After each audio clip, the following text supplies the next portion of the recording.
आप देख रहे हैं न्यूज स्केल लाइव, जहां मिलती है राजनीति की हर बड़ी और ताजा खबर सबसे पहले। संसद के शीतकालीन सत्र में वंदे मातरम के 150 वर्ष पूरे होने पर चल रही विशेष चर्चा में आज एक बड़ा राजनीतिक टकराव देखने को मिला। पीएम मोदी ने चर्चा की शुरुआत की, लेकिन कांग्रेस सांसद प्रियंका गांधी वाड्रा ने अपने तेज और आक्रामक भाषण से सदन का माहौल बदल दिया। प्रियंका गांधी ने सीधे प्रधानमंत्री नरेंद्र मोदी पर निशाना साधते हुए कहा, प्रधानमंत्री जी अच्छे भाषण देते हैं, लेकिन तथ्यों में बहुत कमजोर है। उन्होंने ये भी कहा कि प्रधानमंत्री 12 साल से सदन में हैं, जबकि वो सिर्फ 12 महीने से संसद सदस्य हैं। फिर भी वो एक सलाह देना चाहती है। सदन का समय जनता की समस्याओं के लिए होना चाहिए, व्यक्तिगत आरोपों के लिए नहीं। प्रियंका गांधी ने पंडित जवाहरलाल नेहरू का उल्लेख करते हुए कहा कि उन्होंने देश के लिए जिया और देश की सेवा करते हुए दम तोड़ा। उन्होंने आरोप लगाया कि प्रधानमंत्री ने हाल के चुनावों में 99 बार उनका और नेहरू जी का अपमान किया। प्रियंका गांधी ने सत्ता पक्ष को संबोधित करते हुए कहा, आपको नेहरू जी से जितनी शिकायतें हैं, जितनी गलती बतानी है, जितनी गालियां देनी है, उसकी सूची बना लीजिए। हम उस पर भी घंटों चर्चा कर लेंगे, लेकिन सदन का वक्त बर्बाद मत कीजिए। सदन में ये बयान जोरदार हंगामे और राजनीतिक बहस का कारण बना हुआ है। ये था संसद से बड़ा अपडेट। आगे सुनिए प्रियंका गांधी का पूरा संबोधन। अध्यक्ष महोदय जी, आपने आज मुझे इस चर्चा में भाग लेने का मौका दिया, इसके लिए मैं आपको धन्यवाद देती हूं।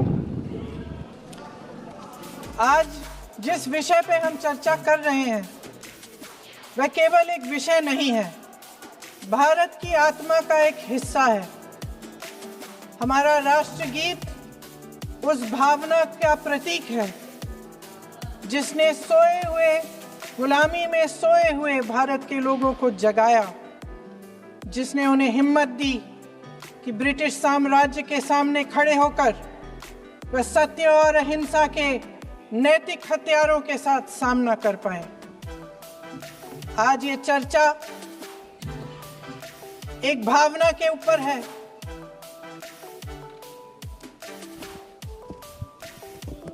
और जब हम वंदे मातरम का नाम लेते हैं तो वही भावना हमारे दिल में उजागर होती है। जब हम वंदे मातरम का नाम लेते हैं तो हमें उस पूरे इतिहास की याद आती है जो स्वतंत्रता संग्राम का इतिहास था, उसकी पीड़ा, उसका संघर्ष, उसका साहस, उसकी नैतिकता, उसका जो बल था कि ब्रिटिश साम्राज्य उसके सामने झुका। अध्यक्ष महोदय, वंदे मातरम उस आधुनिक राष्ट्रवाद की अभिव्यक्ति है जिसने भारत के लोगों को एक राजनीतिक और नैतिक आकांक्षा से जोड़ा, जिसने भारत के लोगों को एक साझा नियति के उत्तराधिकारी, एक साझा भविष्य के निर्माता के रूप में देखा। लेकिन आज की ये बहस मुझे कुछ अजीब सी लग रही है। जैसे मैंने कहा, ये गीत देश की आत्मा का हिस्सा बन चुका है। 150 सालों से देशवासियों के दिलों में ये गीत बस चुका है। 75 सालों से हमारा देश आजाद है, तो फिर आज इस बहस की क्या आवश्यकता है?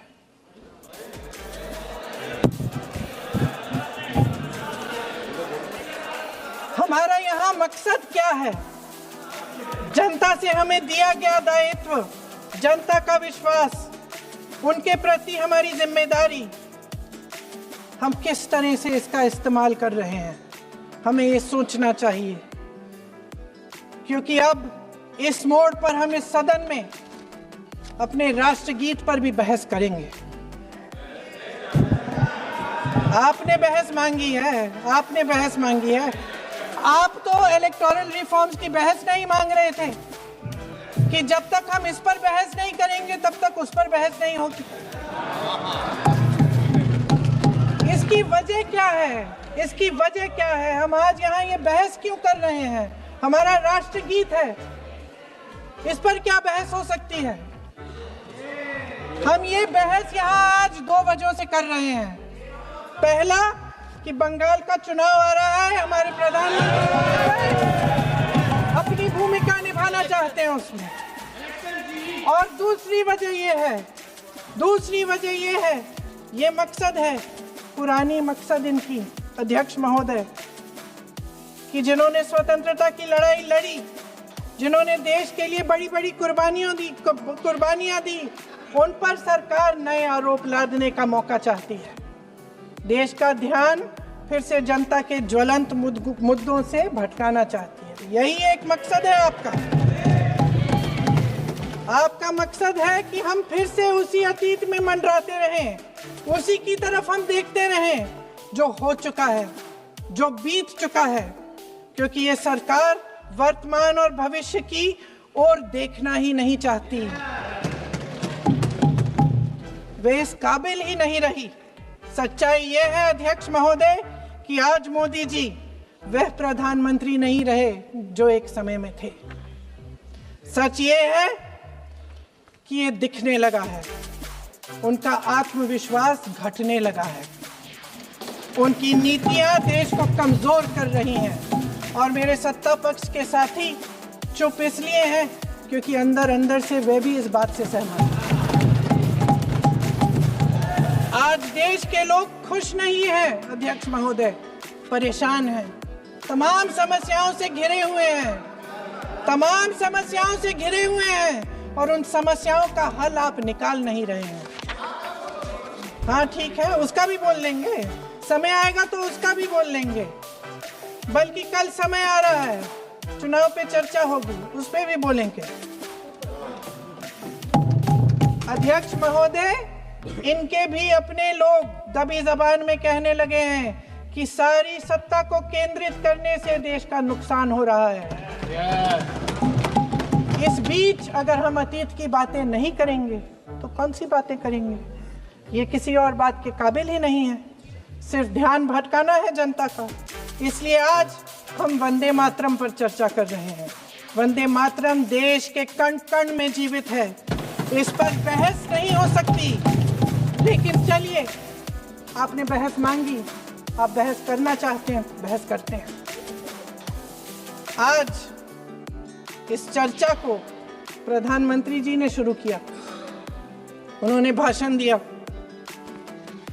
और इसको कहने में कोई झिझक नहीं है कि भाषण अच्छा देते हैं, थोड़ा सा लंबा, लेकिन भाषण अच्छा देते हैं। सिर्फ एक कमजोरी है, अगर आप इजाजत दे तो मैं बोलूं, एक कमजोरी है। हाँ, उसी पे बोल रहे हैं, वंदे मातरम पे बोलो आप। अब सर मैंने तारीफ कर ली, थोड़ा और विषय वंदे मातरम का है तो हम वंदे मातरम पर ही रखें, ठीक रहेगा सर। ये वंदे मातरम पे ही है सर। आपने प्रधानमंत्री जी तक सुना था, अब तो शुरू नहीं हुए। सर भाषण बहुत अच्छा देते हैं, लेकिन तथ्यों के मामले में कमजोर पड़ जाते हैं, बहुत कमजोर। इसमें भी एक कला होती है कि तथ्यों को किस तरह से जनता के सामने रखा जाए।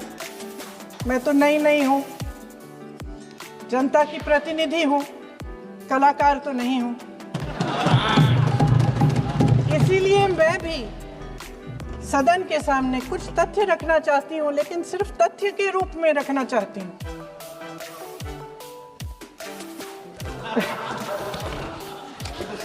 मैं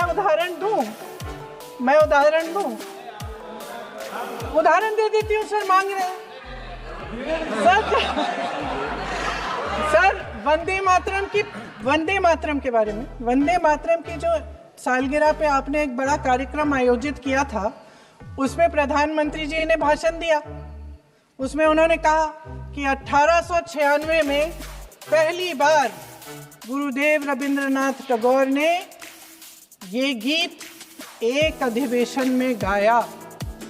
उन्होंने ये नहीं बताया कि कौन सा अधिवेशन था, महासभा, हिंदू महासभा का अधिवेशन था, आरएसएस का अधिवेशन था। किस बात से कतरा रहे थे कि ये कांग्रेस का अधिवेशन था?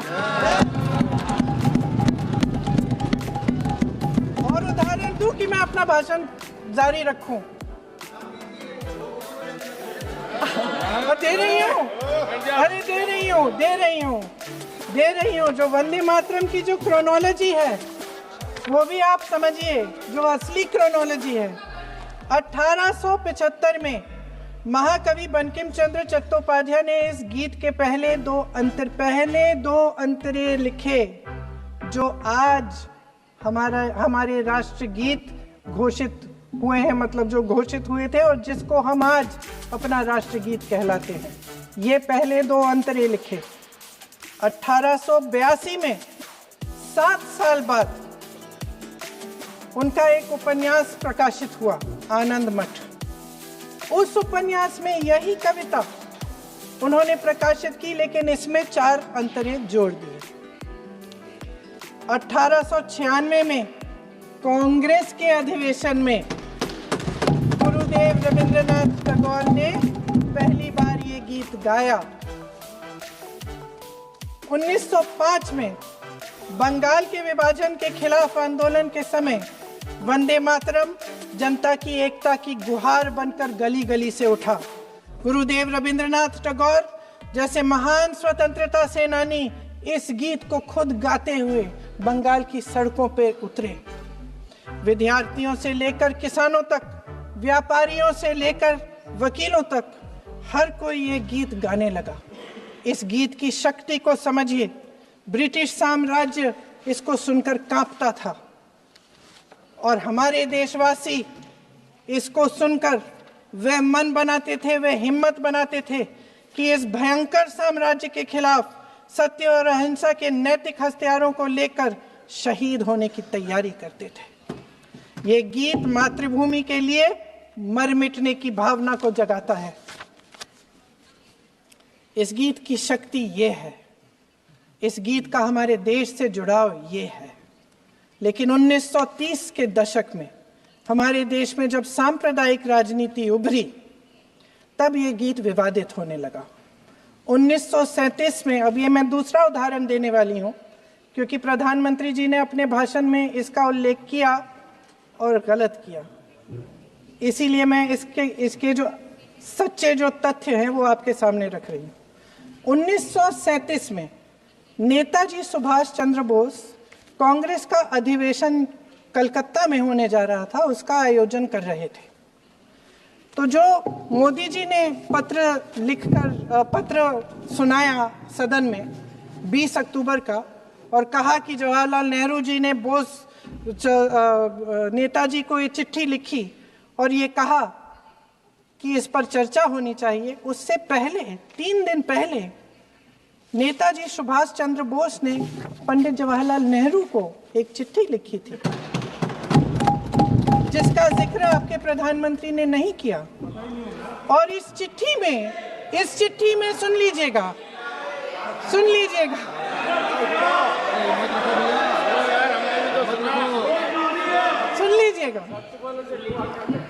आप नेताजी के लफ्ज नहीं सुनना चाहते? बंगाल का चुनाव आ रहा है।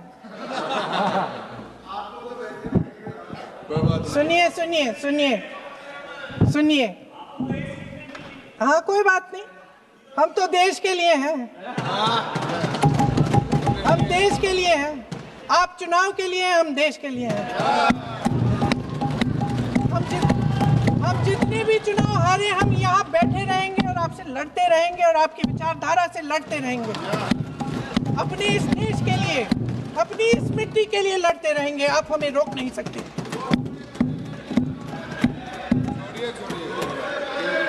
सुन लीजिए सुभाष चंद्र बोस जी ने क्या कहा। सुन लीजिए। My dear Jawahar, reference Vande Mataram, we shall have a talk in Calcutta and also discuss the question in the working committee if you bring it up there. I have written to Dr. Tagore to discuss this matter with you when you visit Santi Niketan. Please do not forget to have a talk with him when you visit Santi Niketan. ये 17 अक्टूबर को लिखी जाती है। 10 अक्टूबर को नेहरू जी इसका जवाब देते हैं और माफ करिए 20 अक्टूबर को, हाँ ठीक है 20 अक्टूबर को नेहरू जी इसका जवाब देते हैं। इस जवाब की एक पंक्ति प्रधानमंत्री जी ने सुनाई, बाकी पंक्तियां क्यों नहीं सुनाई? क्योंकि उनमें नेहरू जी क्या कह रहे हैं? There is no doubt that the present outcry against Vande Mataram is to a large extent a manufactured one by the communalists. Whatever we do, we cannot pander to communalists' feelings, but to meet real grievances where they exist. I have decided now to reach Calcutta on the 25th morning. This will give me time to see Dr. Tagore as well as other friends. समझ रहे हैं आप? प्रधान चुप है तो समझ ही गए होंगे। फिर क्या होता है? फिर नेहरू जी कलकत्ता जाते हैं और गुरुदेव जी से मिलते हैं, और उसके अगले दिन गुरुदेव जी एक चिट्ठी लिखते हैं जिसमें वो लिखते हैं, अंग्रेजी में चिट्ठी है, उसका एक अंश मैं आपको हिंदी में बता देती हूँ, जिसमें गुरुदेव जी कहते हैं कि जो दो अंतरे हमेशा गाए जाते थे उनका महत्व इतना गहरा था कि उस हिस्से को कविता के शेष हिस्से तथा पुस्तक के उन अंशों से अलग करने में उन्हें कोई कठिनाई नहीं थी।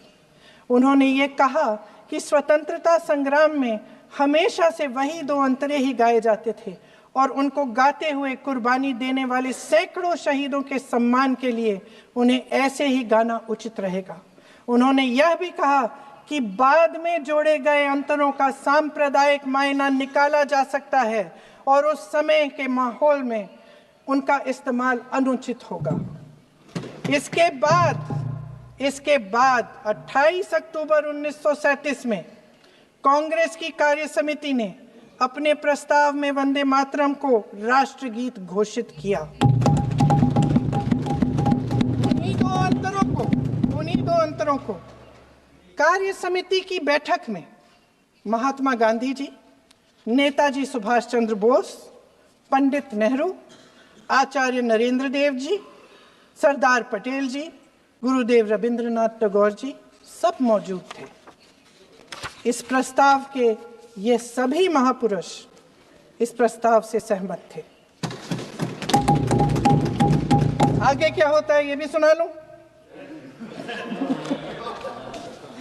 भारत की आजादी के बाद जब इसी गीत के इन्हीं दो अंतरों को 1950 में डॉक्टर राजेंद्र प्रसाद जी ने संविधान समिति में भारत का राष्ट्रगीत घोषित किया, तब लगभग यही महापुरुष मौजूद थे। इनके साथ साथ B.R. अम्बेडकर जी भी सभा में थे और इनके साथ साथ मेरे सत्ता पक्ष के साथियों के नेता श्री श्यामा प्रसाद मुखर्जी भी मौजूद थे। वही दो अंतरे राष्ट्रगीत घोषित किए, किसी ने कोई आपत्ति जारी नहीं की, कोई आपत्ति नहीं जताई। वैसे इन तथ्यों के साथ जुड़ा एक और तथ्य भी है जो मैं यहाँ पे आपके सामने रखना चाहती हूँ। आज हम अपने राष्ट्रगीत पर बहस कर रहे हैं, लेकिन हमारा राष्ट्रगान भी एक कविता का एक अंश ही है, एक लंबी कविता का एक अंश है। और इन दोनों राष्ट्रगीत और राष्ट्रगान के अंश को चुनने में सबसे बड़ी भूमिका गुरुदेव रविंद्रनाथ टैगोर की थी।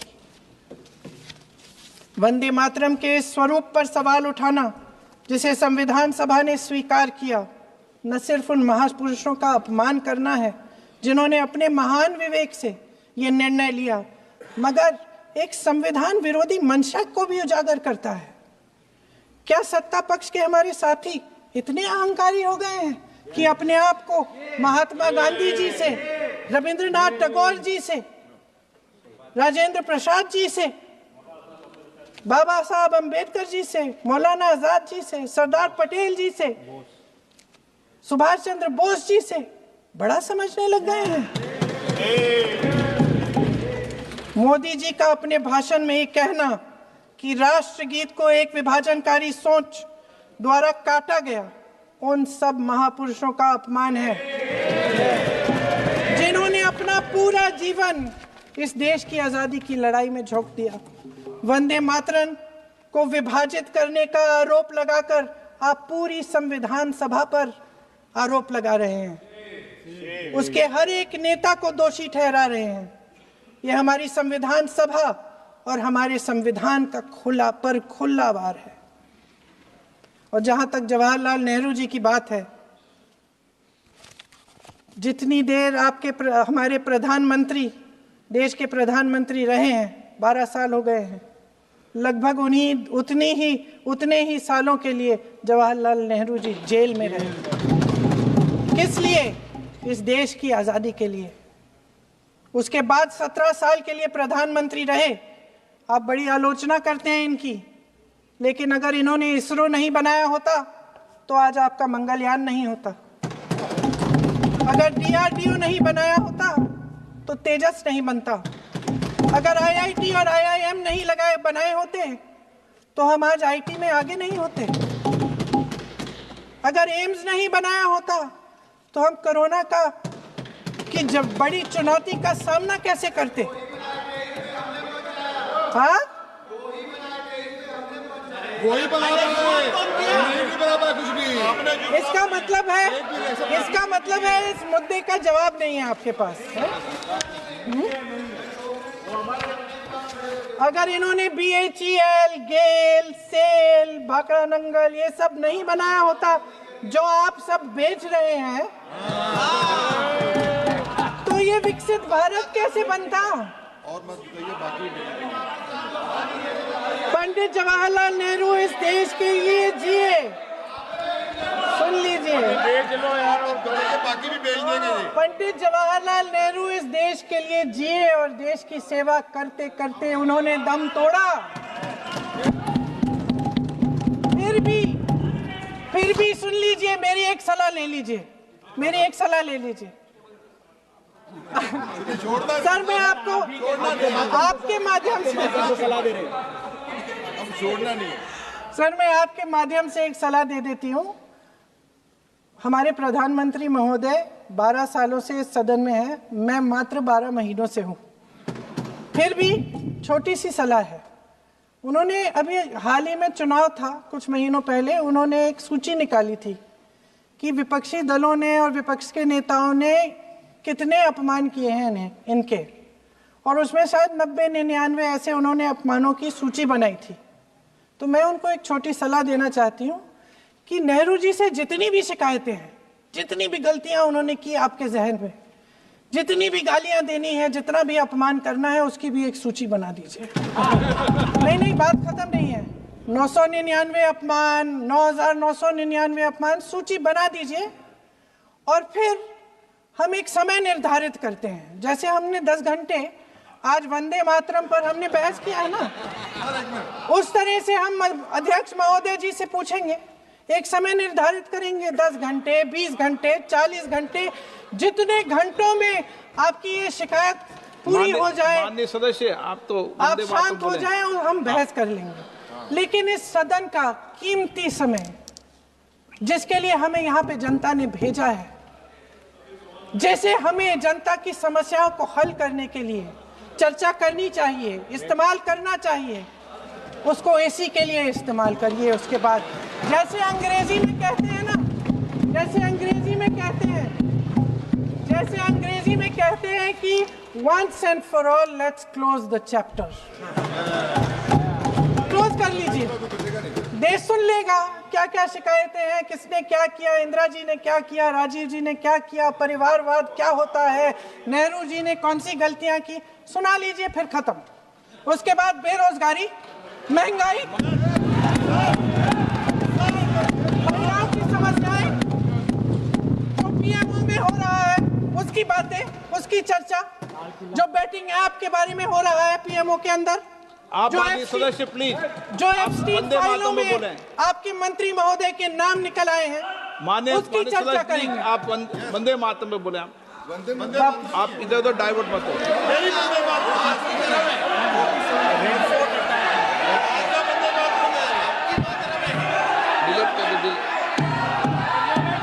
क्या हो गया? आप 1 मिनट, हाँ कर दो। क्या अंत में चिड़ी गए?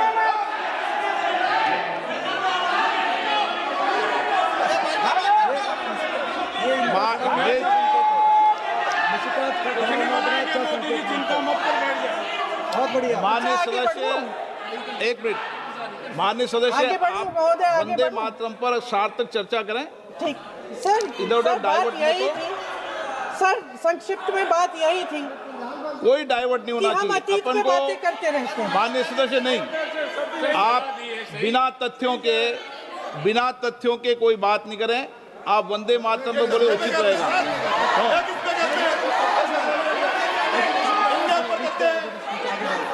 मैंने प्लीज। अध्यक्ष महोदय, मैं आपकी बात मानती हूँ, लेकिन बिना तथ्य के बहुत सालों के लिए ये हम पर आरोप डाल रहे हैं। हम चुपचाप सुनते हैं, इनको भी थोड़ी सी संतुलन होनी चाहिए। सुनने की थोड़ी सी हिम्मत होनी चाहिए। ये राजनीति है, हम बोलेंगे, आप वंदे मातरम बोलें। वंदे मातरम सर। महोदय, आज की ये बहस सिर्फ ध्यान भटकाने के लिए की जा रही है, क्योंकि ये सरकार इस देश के वर्तमान की असलियत छिपाना चाहती है। आज देश का युवा कितना परेशान है, कितनी मुश्किल में है। पेपर लीक होते रहते हैं, बेरोजगारी है, महंगाई इतनी बढ़ चुकी है। इसकी चर्चा हम सदन में क्यों नहीं कर रहे हैं? आरक्षण के साथ जो हो रहा खिलवाड़ है, उसकी चर्चा हम यहाँ क्यों नहीं कर रहे हैं? महिलाओं की बात होगी, बड़े बड़े ऐलान होंगे, मगर उनकी परिस्थितियों को सुधारने के लिए कोई ठोस कदम यहाँ क्यों नहीं उठाया जा रहा है?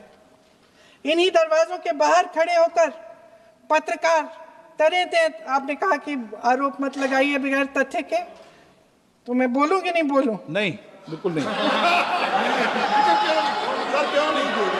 नो, आप उधर की बात मत बोलो। आप जल्दी से बोल लेते हो, सदन में जो कुछ भी बोले वो तथ्यों से बोले। आपको हर चीज ऑथेंटिक करनी पड़ेगी, इसलिए आप तथ्यों से बोले।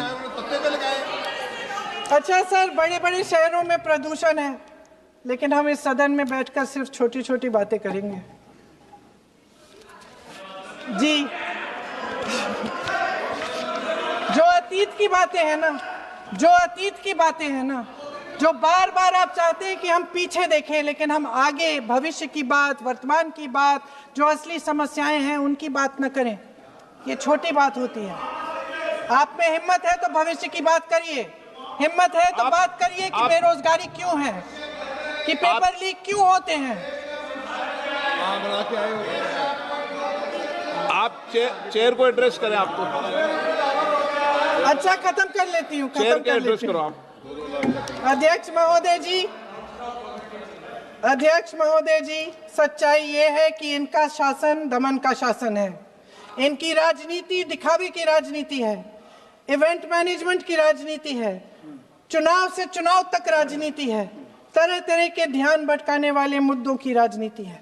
वंदे मातरम इस देश की उन्हीं उम्मीदों की गुहार है जिन्हें आपका शासन हर रोज ठुकरा रहा है। आज भी सरहद